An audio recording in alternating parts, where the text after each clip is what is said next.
Alors, notre actualité culturelle nous emmène à la rencontre d'une famille d'aventuriers et de découvreurs. L'écrivain explorateur Alexandre Poussin, je le disais, qui descend de Nicolas Poussin, le peintre que vous exposez, raconte dans son nouveau livre qui s'appelle Madatrek, le voyage tout simplement qu'il a entrepris à Madagascar avec sa famille, 4 ans à pied, parfois en charrette, avec femmes et enfants. Alexandre Agarde nous en parle.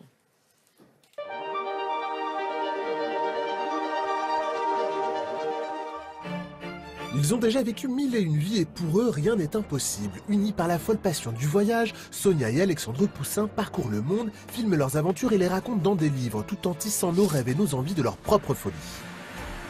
Il a ce grain de folie qui m'a tout de suite attiré chez lui. Descendant du peintre Nicolas Poussin, Alexandre aurait pu sombrer dans le classicisme de son aïeul et pourtant c'est un original dont l'esprit d'aventure remonte à la tendre enfance. C'est au Canada vraiment que j'ai contracté le virus des grands espaces, de l'univers ouvert, de la pêche, de la forêt pleine d'animaux hostiles, les moustiques, les maringouins, la survie. Un enfant casse-cou brutalement freiné par un accident d'école qui lui brise la nuque à l'âge de 13 ans.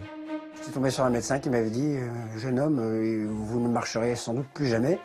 Erreur, il se lance dans les sports extrêmes, escalade les monuments et débute ses plus folles aventures avec son grand copain Sylvain Tesson. Et c'est à ce moment tragique qu'ils ont commencé à perdre la raison. Tu ne t'en sortiras pas. Ensemble à 23 ans, ils font le tour du monde à vélo et un trek en Himalaya. On est passé par la case scoutisme, donc se priver, en chier un peu, souffrir, c'est pas des choses qui nous affectent. Même courage chez Sonia, dont la famille a fui la Slovaquie pendant le printemps de Prague et qui retourne seule dans son pays dès l'âge de 8 ans. On traversait le rideau de fer et c'était hyper impressionnant. Et les chiens qui venaient fouiller dans les valises. Leur couple est à leur image, un peu barjot. C'est en haut de la flèche Notre-Dame qu'ils se demandent en mariage. C'était illégal, mais ça rajoute du piment, évidemment. Si on fait que les choses légales, la vie est fade. Et depuis, leur vie est une aventure permanente. Ensemble, ils ont déjà traversé toute l'Afrique à pied, 14 000 km et 3 ans de marche de 2001 à 2004.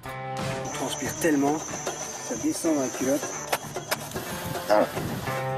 10 ans plus tard, ils récidivent et emmènent leurs enfants Ulysse et Philae, 6 et 9 ans, faire le tour de Madagascar à pied. Ça fait 10 ans que je décompare et puis c'est enfin arrivé. Une aventure qu'il relate aujourd'hui dans un livre, accompagné d'une simple charrette à zébu.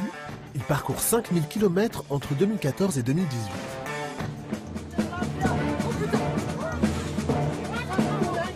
On a eu un moment un peu extrême, où la charrette a failli se renverser, avec les enfants dedans en plus. Un voyage plein de péripéties et d'initiations. Ce qui m'a le plus choqué, c'est déjà la pauvreté, la malnutrition. Cette aventure à Madagascar m'a rendue plus forte parce que j'ai vu dès mon plus jeune âge des choses vraiment dures. Et une aventure qu'ils ont voulu au plus près de la nature pour ouvrir leurs enfants à la beauté du monde et ses fragilités. Lui, c'est un gecko. C'est une race de Madagascar. À Madagascar, j'ai découvert beaucoup d'espèces animalières. Je suis un fondu de reptiles, j'adore ça. J'en ai 2 et j'espère un jour pouvoir avoir un python. Je pense que ça les rendra beaucoup plus humains, beaucoup plus ouverts et beaucoup plus solidaires. Et c'est vraiment quelque chose dans notre nouveau monde là qui va se recréer. C'est ça qu'il va falloir changer.